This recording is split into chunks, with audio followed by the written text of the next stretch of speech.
아브라함이 살던 가나안 땅에 기근이 들어서 당장 먹고 사는 것이 어려웠습니다. 그래서 하는 수 없이 먹을 것이 풍부한 애굽으로 이민을 가기로 결정했습니다. 그런데 그로부터 몇 달 후에 아브라함은 아주 큰 부자가 되어서 가나안으로 돌아오고 있었습니다.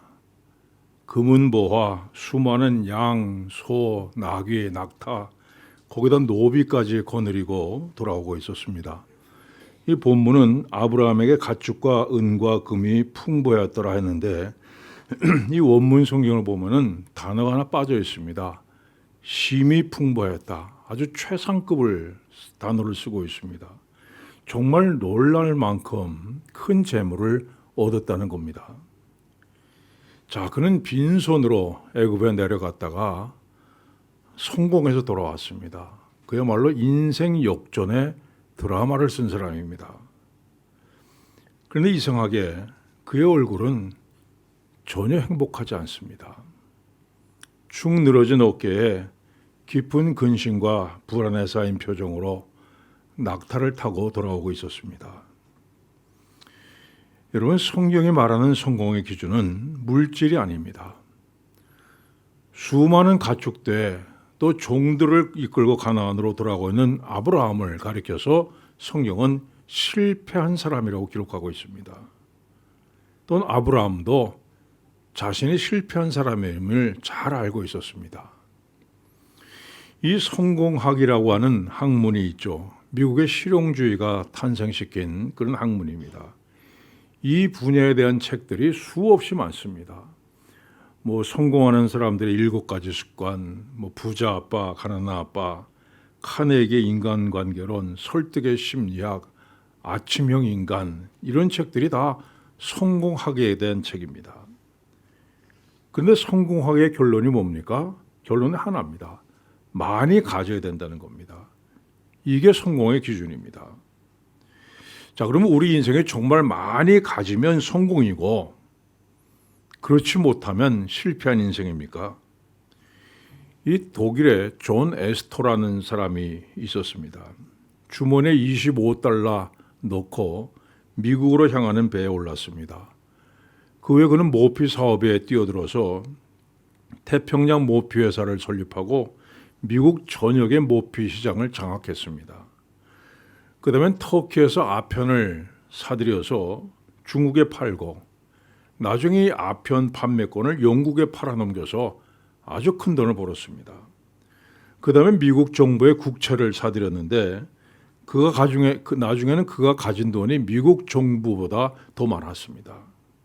이어서 뉴욕의 부동산들을 사들여서 정말 엄청난 부자가 됐습니다.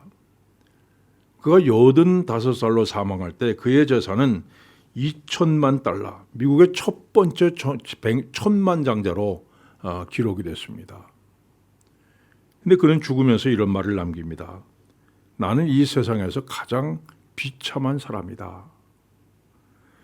여러분, 성경에도 이런 사람이 나옵니다. 삭개오라는 사람이죠. 이 신약 성경에 부자라고 불리는 사람이 몇 사람 되지 않습니다. 예수님을 찾아왔던 부자 청년, 그리고 거지 나사로 이야기에 나오는 부자, 그 정도입니다. 근데 삭개오를 가리켜서 성경이 부자라고 합니다. 상상할 수 없는 엄청난 재산을 가지고 있었을 겁니다. 정말 대궐 같은 집을 지었을 것이고 집안에 들어가면 온갖 값비싼 장식들이 진열되어 있었을 겁니다. 가장 좋은 옷을 입고 가장 좋은 음식을 먹으며 살았을 겁니다. 그는 분명 성공한 사람이었습니다. 그러나 삭개오는 세리 일을 시작한 다음부터 한 번도 웃어본 적이 없습니다. 단 한 번도 사는 것이 참 즐겁다 이런 생각을 해본 적이 없었습니다. 아무도 그의 집을 찾아오는 사람도 없었습니다. 그는 바다 한복판에 떠 있는 자그마한 섬에 혼자 갇혀 있는 사람과 같았습니다. 여러분, 물질이 성공의 기준이 아닙니다. 내가 아무리 많은 것을 소유했다고 해도 내 얼굴에서 웃음이 사라졌다면, 내 마음속에 기쁨이 없다면 나는 실패한 사람입니다. 자, 아브라함 역시 실패한 사람이었습니다. 첫째로 그는 하나님과의 관계에서 실패했습니다. 그는 하나님과의 관계를 스스로 깨뜨렸습니다. 하나님께서 내가 이 땅을 내 자손에게 주리라 약속하셨습니다. 근데 그 약속을 믿지 못했습니다. 아브라함이 애굽에 거류하려고 그리로 내려갔다니 이 거류한다는 히브리 단어 구어라는요, 아예 정착해서 산다는 겁니다. 자, 하나님께서 가나안 땅을 약속해 주셨는데 그 약속을 믿지 못하고 하나님이 약속하신 땅을 미련 없이 버렸습니다. 두 번째로 그는 아내에게 이렇게 말합니다. 원하건대 그대는 나의 누이라 하라. 그러면 내가 그대로 말미암아 안전하고 내 목숨이 그대로 말미암아 보존되리라. 그는 자신이 살아남기 위해서 아내를 버립니다. 그리고 그 대가로 수많은 재물을 선물로 받았습니다.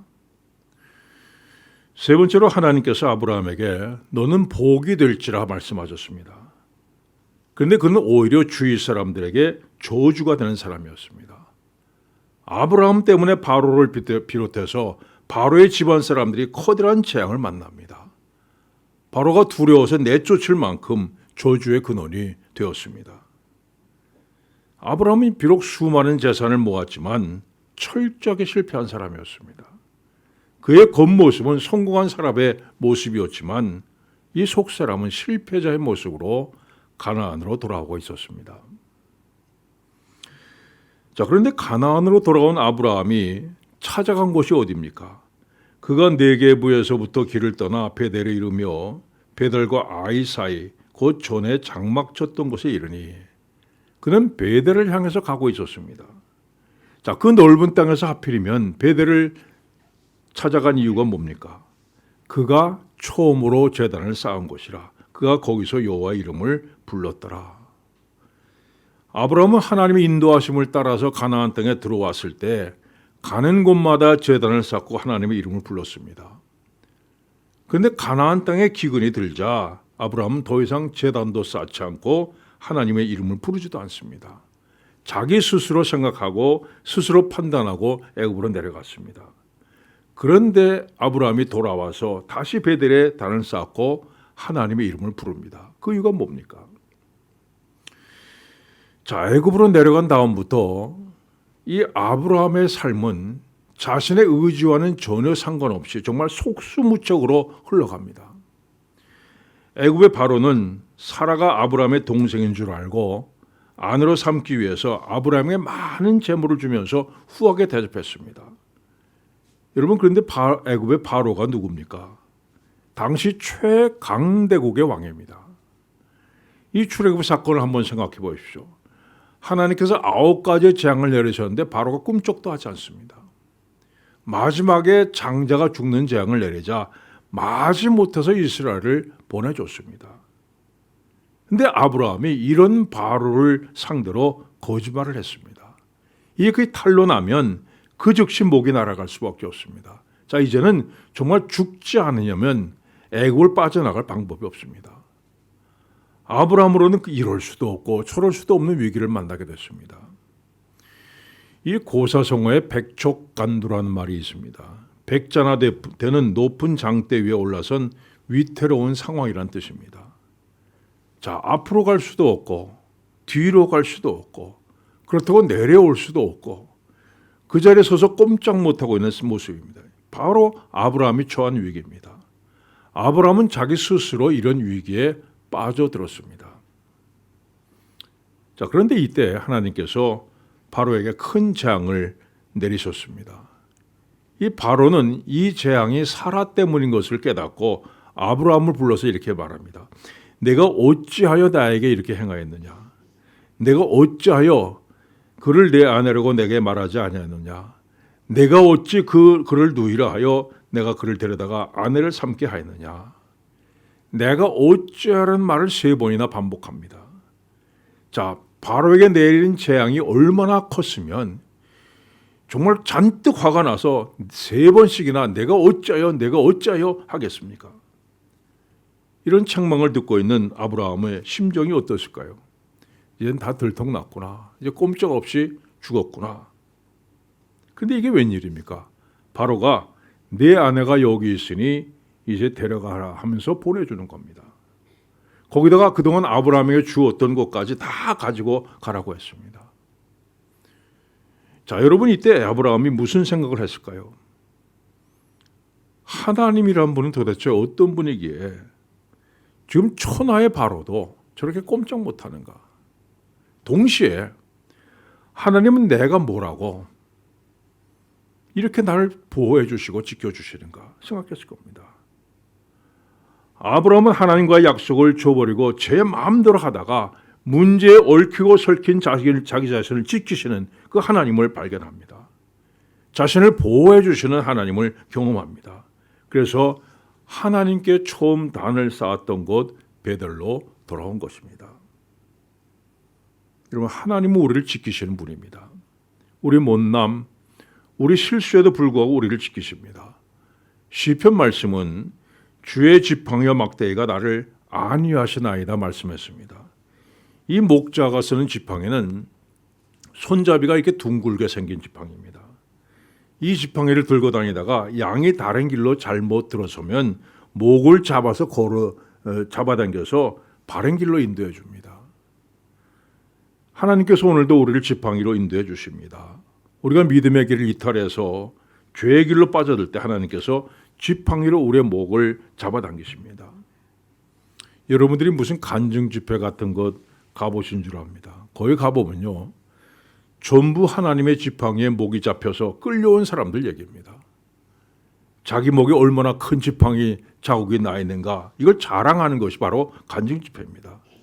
여러분도 이런 지팡이 자국이 있는 줄 압니다. 또 하나님께서 막대기로 우리를 보호해 주십니다. 이 막대기라고 하는 것은 맹수들이 양을 공격해 올 때 사용하는 무기입니다. 막대기를 무기로 삼아서 목숨을 걸고 양을 보호하는 겁니다. 여러분 가만 생각해 보세요. 지나온 인생에 얼마나 위가 많았습니까? 사망의 그림자가 드리워질 때가 얼마나 많았습니까? 정말 눈앞이 캄캄해지는 절망의 시간들이 얼마나 많았습니까? 그러면 우리가 우리 힘으로 그 위기를 헤쳤습니까? 결코 그렇지 않습니다. 그때마다 하나님의 막대기가 우리를 보호해 주셨습니다. 자, 우리는 하나님의 말씀보다는 세상을 더 사랑하는 사람들입니다. 하나님의 말씀을 지키기 위해 힘쓰기보다는 세상의 부귀와 영화와 명예를 얻기 위해서 더 노력합니다. 하나님의 말씀을 지키지 못했다고 해서 눈물 흘리며 안타까워하기보다는 세상의 세상을 향한 욕심을 채우지 못해서 눈물 흘린 적은 너무 많습니다. 여러분 돌이켜보면 우리 하나님의 자녀라고 부를 자격이 없습니다. 우리가 생각하는 것, 말하는 것, 행동하는 것 모두가 하나님 보시기에 너무 부끄러울 뿐입니다. 그런데 그럼에도 불구하고 우리는 이 자리에 서 있습니다. 여전히 하나님의 자녀라는 자리, 하나님의 은혜와 사랑을 받는 이 자리에 서 있습니다. 하나님께 우리를 지키시고 인도해 주셨기 때문입니다. 때로 죄를 지을 때도 많이 있었습니다. 하나님의 뜻과 내 욕심 사이에서 갈등하다가 내 욕심 따라 살기도 했습니다. 그러나 하나님께서 우리를 그 죄 속에 빠져 살도록 내버려 두지 아니하셨습니다. 우리가 지은 죄대로 내버리지 아니하시고 우리를 찾아와 주시고 우리 죄를 깨닫게 하시고 그 죄 때문에 고통받는 우리를 용서하시고 위로해 주셨습니다. 그리고 우리 손을 붙잡아 이렇게 세워주시고 다시 한번 믿음의 길을 걸어갈 수 있는 힘을 주셨습니다. 그래서 오늘 우리가 여기에 있는 겁니다. 이 마틴 루터가 종교개혁을 할 때 하루는 마귀가 찾아와서 이 마틴 루터가 평생 지은 죄의 목록을 보여주었습니다. 너 이렇게 죄가 많은 놈이야. 너 같은 놈이 무슨 종교 개혁을 하겠다 그래. 당장 집어치워. 그래서 마틴 루터가 이렇게 외쳤습니다. 그럼에도 불구하고 하나님은 나를 사랑하신다. 여러분, 그럼에도 불구하고 하나님은 우리를 사랑하십니다. 여인이 어찌 그 젖 먹는 자식을 잊겠으며 자기 태에서 난 아들을 긍휼히 여기지 않겠느냐. 그들은 혹시 잊을지라도 나는 너를 잊지 아니할 것이라 말씀하셨습니다. 여러분이 어떤 상황 가운데 빠져 있다 해도 하나님 결코 잊으시는 법이 없습니다. 때로 죄악의 세상의 죄악 가운데 빠져 있다 해도 하나님은 여러분을 잊지 아니하십니다. 자, 아브라함은 비록 자신이 하나님과 약속을 어기고 하나님 약속하신 가나안 땅을 떠나서 애굽 땅에 와 있다 해도 여전히 자신을 바라보시고 지키시는 하나님을 발견했습니다. 그래서 가나안 땅으로 돌아오자마자 베델을 찾습니다. 맨 처음 하나님께 제단을 쌓았던 베델을 찾아서 하나님의 이름을 부릅니다. 하나님과의 관계를 다시 회복한 겁니다. 여러분, 성경은 이렇게 말씀합니다. 우리 주 예수 그리스도로 말미암아 우리에게 승리를 주시는 하나님께 감사하노라. 이건 우리 부활에 대한 얘기입니다. 자, 우리가 죽으면 우리 몸은 땅 속에 묻혀지고 나중엔 썩게 됩니다. 흔적도 없어집니다. 그러나 마지막 나팔 소리가 날 때 죽어 썩어진 사람들이 다시 일어나게 될 것이라고 말씀합니다. 그러면 죽어 썩은 자가 어떻게 일어납니까? 썩어진 것은 결코 스스로 일어날 수 없습니다. 그러나 하나님이 우리에게 승리를 주신다고 말씀합니다. 우리는 죽어 썩어졌지만 하나님께서 새로운 생명을 주시고 하나님이 이렇게 세워주신다는 겁니다. 자, 그래서 우리의 믿음은 맨 처음 시작부터 해서 맨 마지막 부활까지 온전히 하나님께서 승리하게 하시는 겁니다. 우리는 아무것도 할 수 없습니다. 연약합니다. 기근이 들면 애굽으로 내려갔다가 큰 위기를 만나기도 하고 하나님의 뜻과 내 욕심이 싸울 때는 내 마음 언제나 내 욕심 쪽으로 기울어집니다. 하나님과 세상 사이에서 갈등하다가 언제나 세상을 향해서 달려갑니다. 그러나 그럼에도 불구하고 부활 때 우리를 일으켜 세우시는 하나님께서 오늘 우리의 심령도 새롭게 일으켜 세워주십니다. 우리의 믿음을 회복시키시고 베델에 서게 하십니다. 하나님의 이름을 부르게 하시는 것입니다. 이렇게 베델에 서서 하나님의 이름을 부른 다음에 아브라함이 한 행동이 뭡니까? 많은 가축들 때문에 아브라함의 목자와 조카 롯의 목자 사이에 서로 싸움이 일어났습니다. 목초지가 부족해서 싸움이 일어난 겁니다. 그래서 아브라함이 조카 롯에게 이렇게 말합니다. 네 앞에 온 땅이 있지 아니하냐? 나를 떠나가라. 내가 좌하면 나는 우하고 내가 우하면 나는 좌하리라. 먼저 좋은 것을 선택하라 얘기합니다. 자, 아브라함이 롯을 아버지처럼 키워준 사람입니다. 당연히 좋은 것을 선택할 수 있는 권리가 있습니다. 그런데 아브라함은 우선권을 조카에게 양보합니다.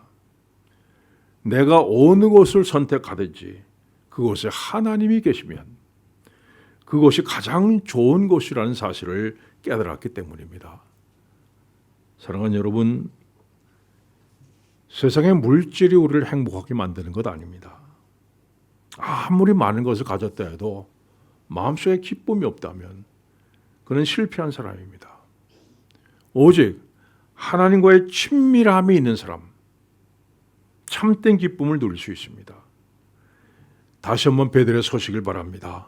베델에 서서 하나님과의 관계를 온전하게 회복하고 하나님의 이름을 부를 수 있는 여러분들 되시기를 축원합니다. 기도하겠습니다.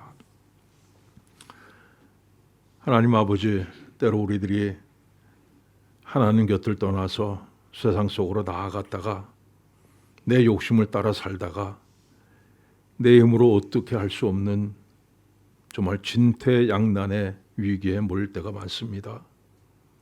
그러나 그때마다 하나님께서 우리를 찾아와 주시고 우리를 구원해 주시고 보호해 주시고 인도해 주신 것을 감사드립니다. 이 하나님의 은혜로 우리가 여기까지 왔습니다. 하나님 아버지, 어떤 상황 속에서든지 우리가 하나님과의 관계에 막힘이 없게 하여 주시옵소서. 언제나 하나님을 바라보는 우리가 되게 하여 주시고 하나님께 사랑으로 감싸주시는 우리가 되게 하여 주시옵소서. 그리함으로 말미암아 세상 풍파가 몰아친다 해도 아무리 거센 바람이 불어온다 해도 하나님 안에서 평안과 기쁨을 누리며 사는 우리가 되게 하여 주시옵소서. 예수님의 이름으로 기도하옵나이다. 아멘.